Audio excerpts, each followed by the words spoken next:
Hi guys, welcome to the channel. This is Waga.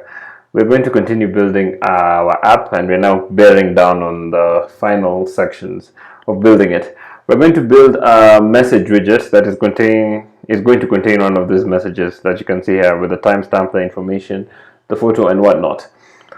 Yeah, basically that's what we're going to do today. And yeah, as always, I will ask you to like the video, subscribe to the channel if you haven't, leave a comment in the comment section if you have any question or comment, and also share the video on various social media sites, plus start the repository on GitHub. So we are going to begin building our widget now. And we create the messaging widget, and for that we come to UI and we come to widgets, and here we can right click and create a new we have a new .dat file, and that is going to be called message, like so. So we hit that and we go into the file. We can close the main .dat, and this is going to be a stateful widget, so we could type stful, hit tab, and we call it stateful, and we come here and we try and import. I'm trying to get to the IDE to help me. Okay, let's just do it ourselves. We could say import Flutter material dot, like so, and our errors go away. And we're going to come here in the stateful widget, and we can create two variables. We can say final string message ID, like so, and we just do this current user ID, like so. So we create the message ID, we declare them on the same line. We come here and we create the constructor, and we can get rid of the key, like so, and come here, do the same, and we can save that. And after that we can come and create an instance of the messaging repository. So we could say messaging repository, like so. This is going to be messaging repository, and this is going to be messaging repository, like so. We've done this a couple of times, and I've explained why we're doing it like this on a stateful widget. And I think this is more or less straightforward. And after that we're going to have message, and you can say message, like so. So we need to bring in the message, of course, from the model, and we can import this from the model, like so, and it gets brought to the forefront. And after that we're going to create a method to get details, and this is basically, we created the method in the messaging repo, and you can change it, and we could say get details going to resolve as a future. We could say here future get details, like so. It's going to take nothing, and all it's going to do is it's going to do that, and it's going to await. So it's going to be an async, right? You could say async, like so. It's not a stream, and we're going to come here and say messaging repository, like so, and in it we're going to use the get message detail, and we're going to pass in the message ID, and we're going to reach upstairs into the widget dot message ID, like so. And what we're going to do is we are going to we're going to return the message that will come back from that. And because this is async, we need to await this, right? So you could say async await, like so, and we can put a semicolon here, like so.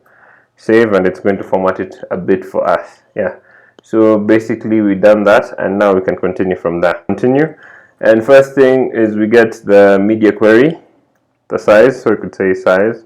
It's going to be size, and this is going to be equal to media query dot of, check in with the context, and we get the size like so, and we get a semicolon there. And what we're going to return is a future builder. We're going to return a future builder, and the future builder is going to take in a future, and the future is going to be, of course, you guessed it, get details like so.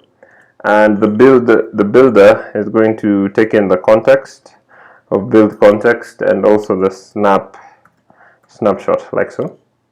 And first we're going to check if it has if there is no data, as is common. We could say if snapshot dot has data. We have covered this before. If we don't have data, all we do is return an empty container like so. Put a semicolon here, and after that we could go and if there is something, we could say if else message equals snapshot.data like so. And in this case we are going to return a column like so, and this column is, it's going to depend on whether you are the one sending it or the other party is the person sending it. Let's put a semicolon here. So we're going to basically have a cross-axis alignment to check whether who the message sender is in this case. Like for example, in this case, password and what's the name of the other person? Password and the other person are communicating, right? So no, this is test and password communicating. So one party is aligned when you send a message. Let's just send a message. So when you send a message, it's aligned to the right of the screen when the other party sends. So they're at opposite ends. So to check that, we could just use a cross-axis alignment. And in the cross-axis alignment, we could check using the cross-axis alignment, we could check who has sent the message.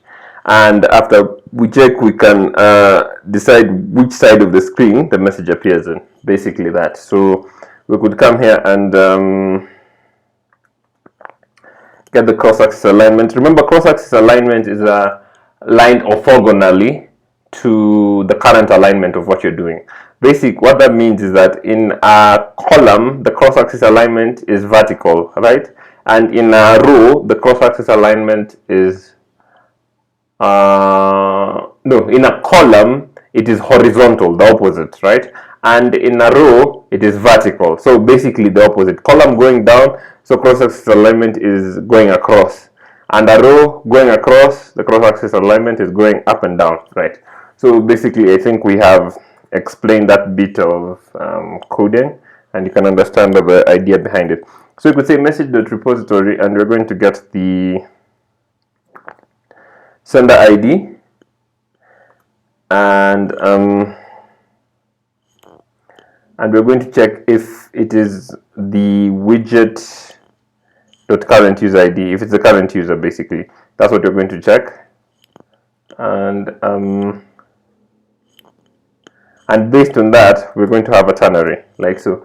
We could say if it is, we have cross-axis alignment.end,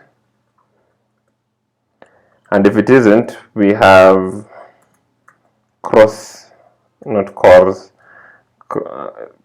let's give it a bit of space here, cross-axis alignment.start. So whether you are the current user or you're not, in which case that means you are the person sending the thing, you either put it at the end or at the start, depending on who it is, who's sending the. So in this case, the current user will appear here, like we could say hi and hit send, and it will appear on this side. The other party, it will appear on the this is the end, so the other party will appear on the start. So basically that. And cross-axis alignment, like so. So after that we have we're still in the column, so we could say children, and we can come down here to children, and we're going to check that we could say message.txt is not equal to, is not null, like so. And we're going to check, and no, sorry, this is supposed to be an equal. And after that we're going to use a wrap. Let's put a semicolon here, like so.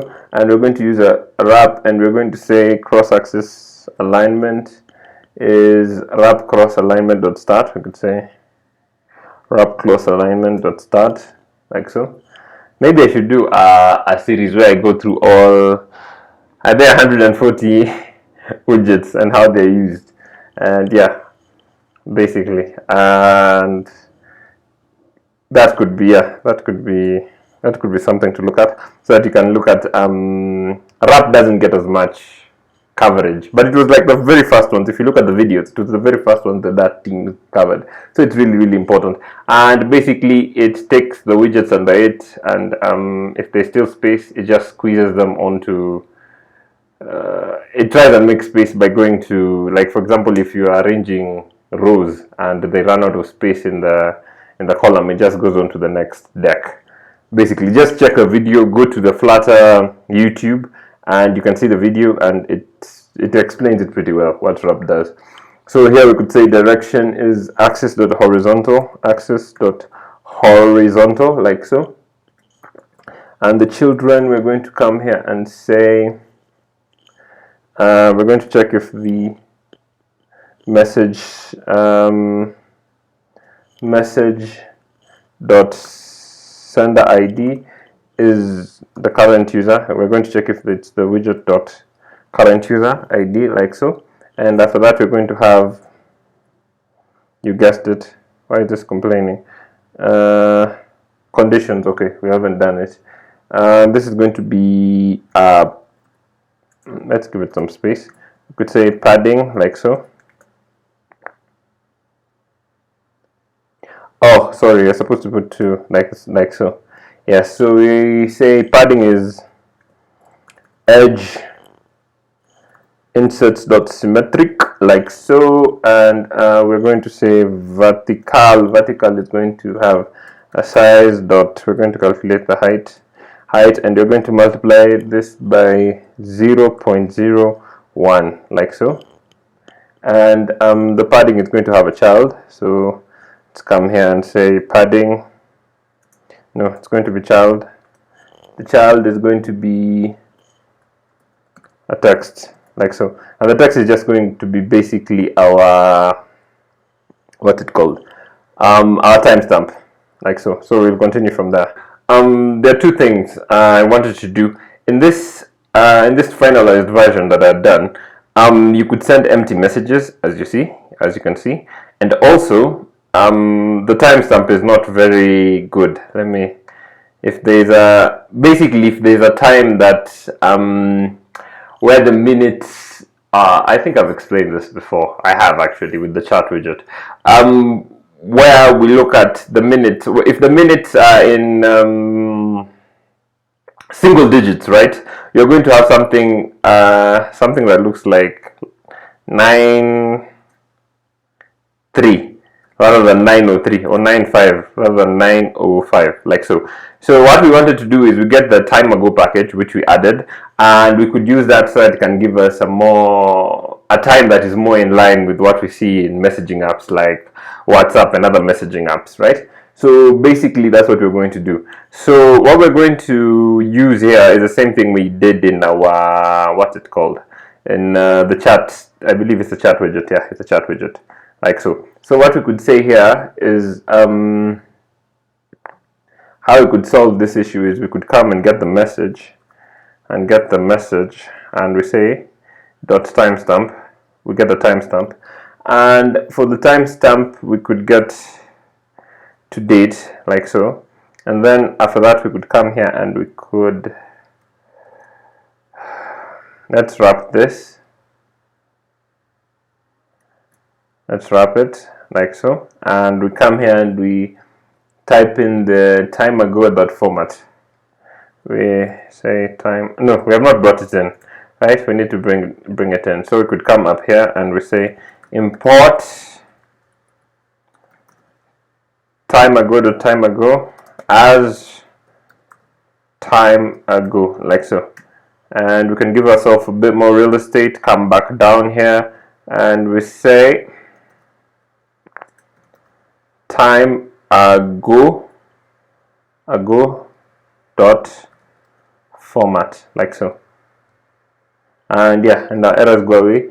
And let's put commas here so that formatter knows how everything is, like so, right? The other thing I wanted to institute, of course, is the blocking of sending empty messages, and we'll do that in the next, I believe, in the messaging page. When we're creating the messaging page, I believe we already created it, but when we're working on it, we will put in the checks, the same basic checks we used in the login form and what's the name of the other form? The sign up form and the profile form. Basically, it's just that. So yeah, so and let's continue. And remember, we are using a ternary expression. So at the end of padding, we should put a semicolon there, and we will just return an empty container if there is nothing, like so. And after that, we can put a comma and come here and we say, no, let's capitalize this. After that, we can put padding. Oh god, paddle range slider value indicator.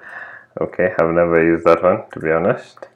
Padding, and after that we could come down here and we say padding, and this one is going to be edge inserts.all, and we're going to calculate the height from the size.height, the padding from size.height, and you're going to multiply it by 0.01, like so. And it's going to have a child, and the child is going to be a constraint box, and the constraint box we're going to put in the constraints, and the constraints are going to be box constraints, and the box constraints are going to be max width, and the max width is going to be size dot width, and we're going to multiply it by 0.07, like so. Let's come down here, and after this we're going to have the padding is going to have a child, and the child is going to be a container, like so, and the container is going to have a decoration of box.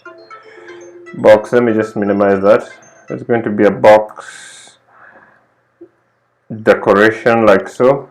And the box decoration, the color is going to be dependent.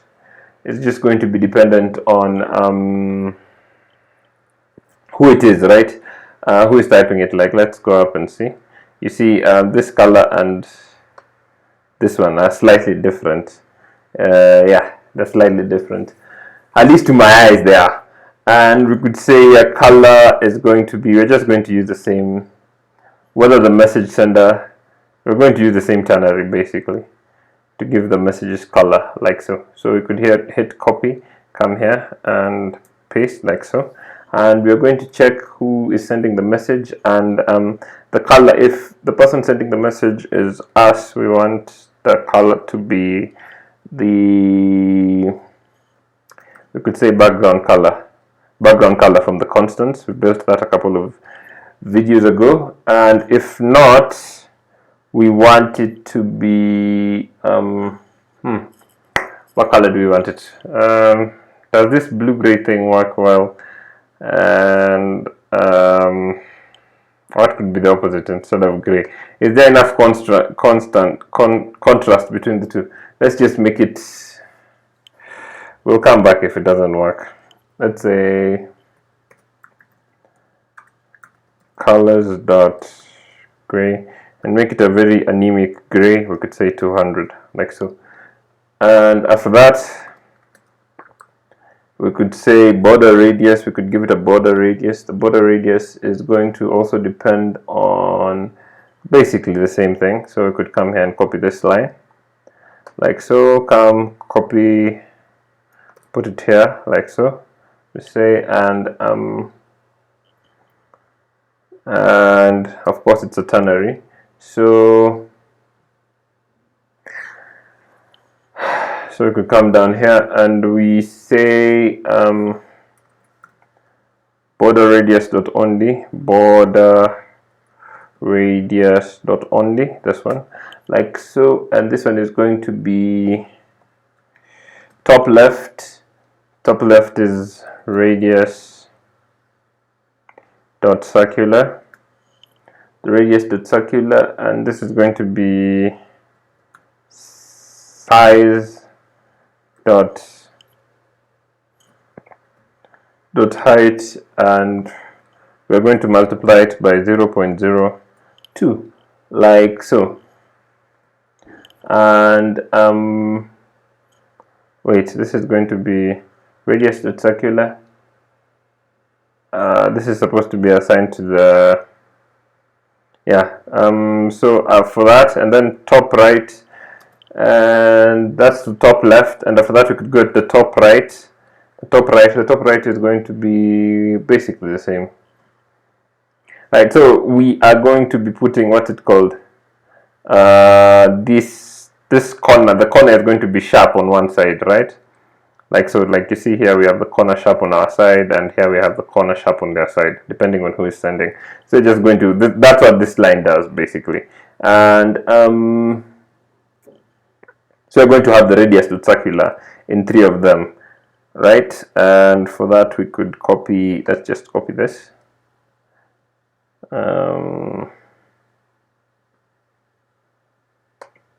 Like that, we could copy, come here, paste, Command V, and we can close it off.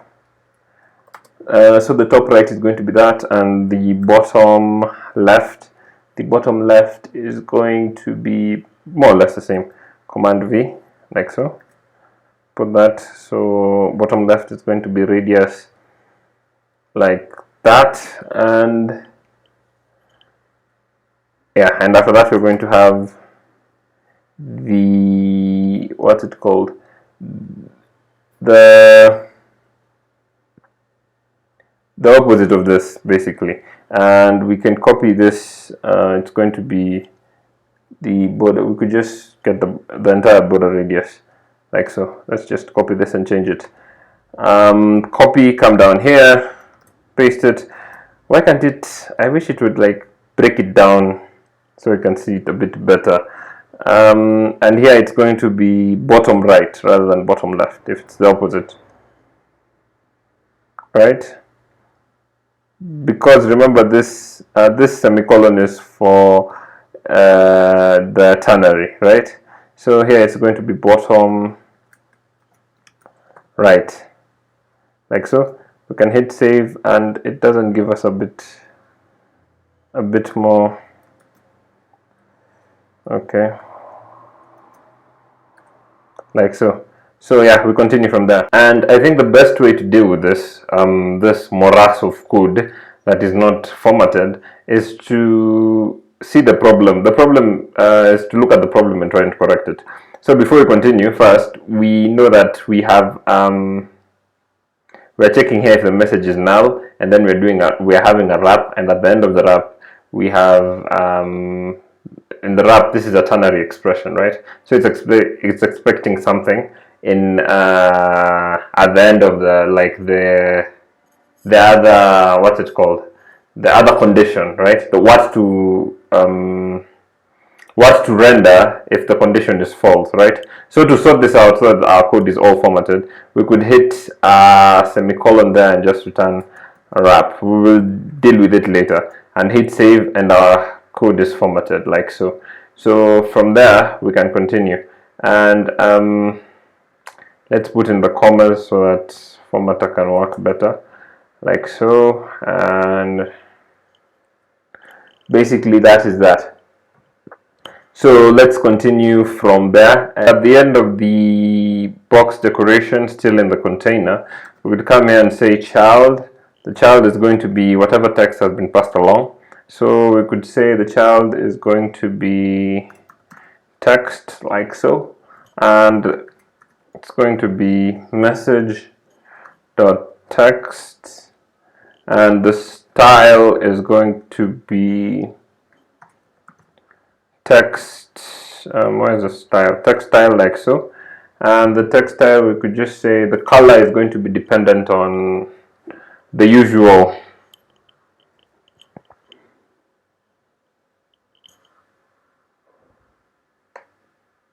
The color is going to be dependent on who sends it. You see, their color is red. This is black, I'm guessing, and our color is white.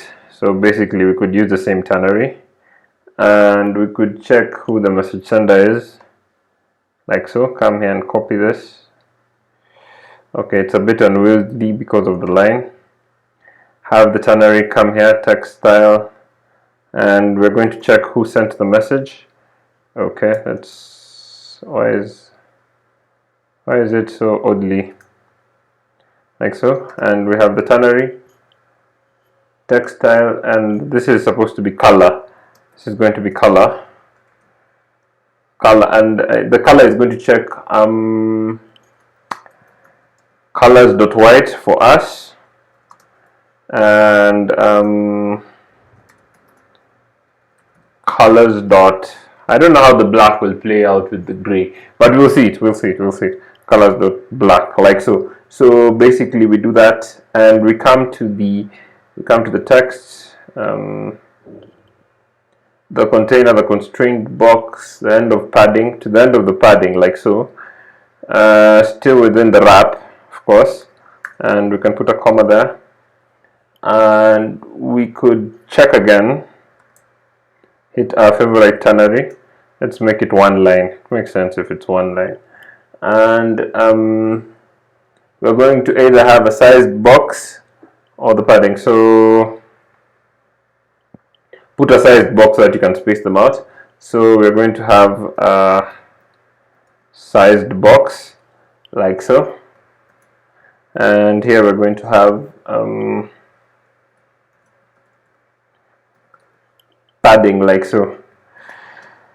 And the padding is going to take in the padding is going to be edge inserts dot symmetric, like so. And the vertical is going to be size dot height,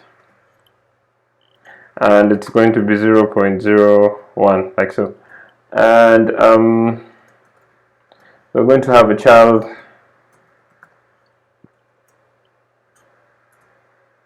The child is going to be, of course, the timestamp, like so. We could say text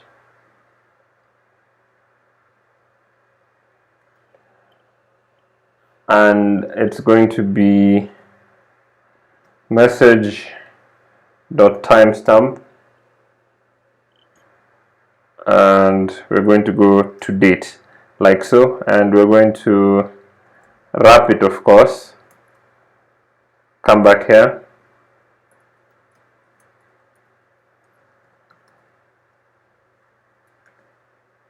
like that, and hit save. The best way to go through this various widgets so that you can see them is for us to finish, put them on the screen, and then use the Flutter inspector.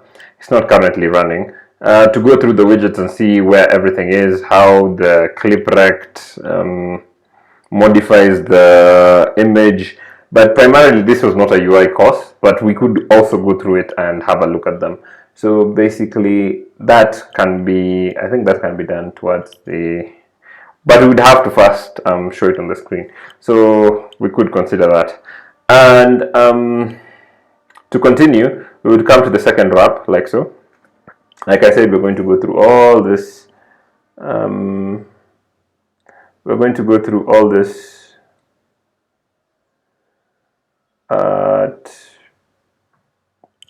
When we are done, when we are actually done with the, when it's actually being projected and we're running our app. Currently, this is the finished app. And we're going to say cross-axis alignment, and this is going to be wrap cross-axis alignment to start. The direction is going to be axis the horizontal, like so. The children going to be we're going to put in our preferred ternary in this case, and here we're going to have padding, and we're going to have padding edge inserts dot symmetric for both sides, symmetric, and for the vertical we're going to have size.height times 0.1, size.height, and we multiply all that by 0.01 like so. Hit save, come down, and the child is going to be the text, and we could just have this. We could copy this text here. Where does the text end? The text ends there. And we could copy that like so, and we come to the end of the padding like so, and in its stead we put a container like so.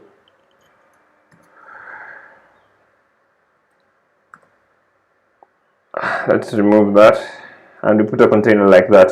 And after this we have another padding, another child. We could say capitalize, of course, the P. The padding, and the padding is going to be basically the same. So you're just putting the same features on the other side, basically. You could outsource this into its own widget, but let's just do it. Padding is edge inserts at all, like so. The child is as you can see, the time is put on the opposite side depending on who sends it. Like if you send a photo, the timer, or rather the timestamp, will be put here, the other one will be put there, basically that. So what we're going to have is the child here is going to be a constraint box. The constraints are going to be did we put a constraint? We had a constraint box. The constraint box, let's just continue. The constraint box, yeah. So the constraint box is going to have constraints.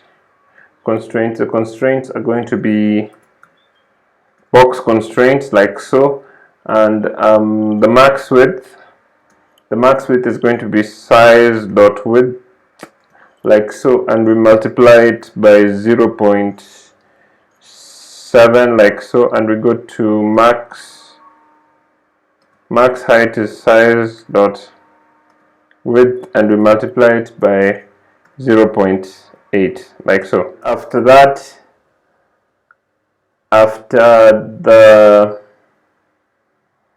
the box constraints, we have a child here. The padding is going to have a child, right?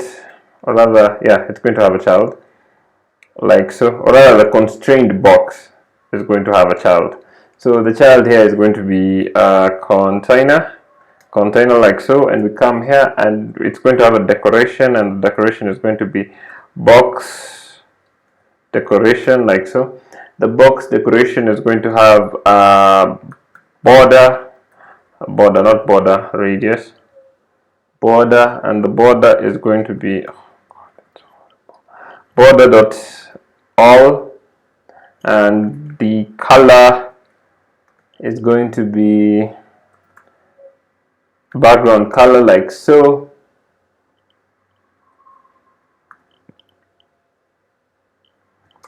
And the border radius is going to be border radius dot circular,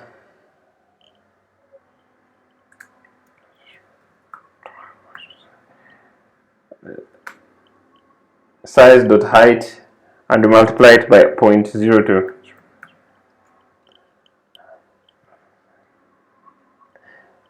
Like so. And after this we're going to have a child. Let's put a comma here. Okay, wait.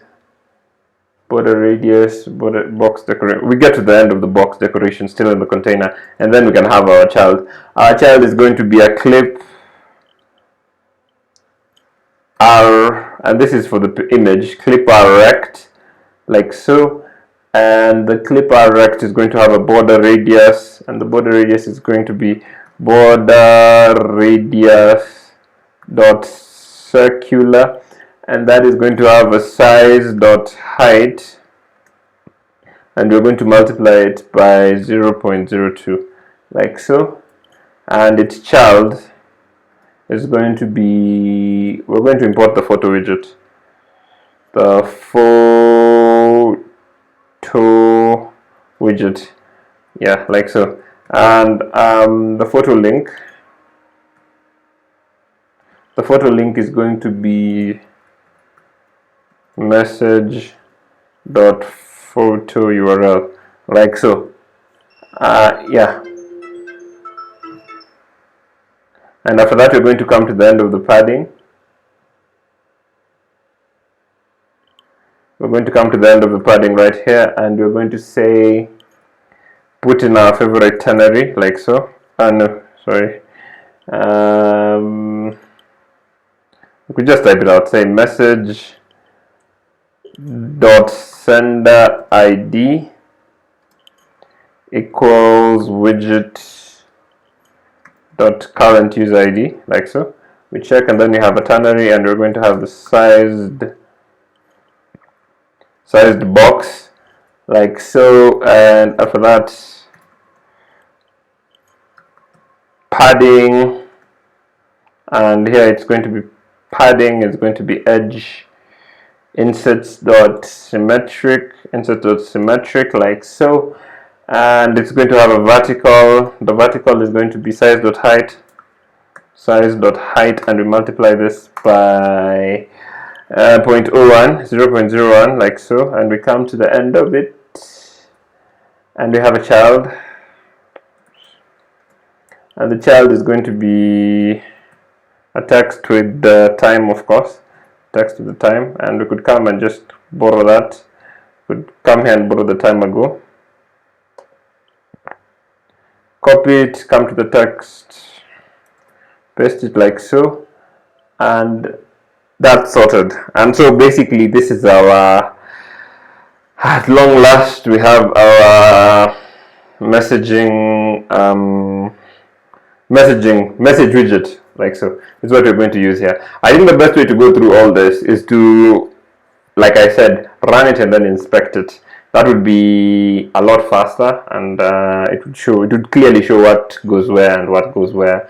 And I know we have nested a lot of code. We have a lot of spaghetti code when it comes to nesting the UI in Flutter. But basically that's that. So thank you for watching. Like the video, leave a comment if you have any comments. Subscribe to the channel if you haven't. And what else? Share the repository on GitHub. No, start the repository on GitHub and share also this video. Have a good day, and I'll see you in what is, I think we now have less than 2 videos to go. So I'll see you in the final videos.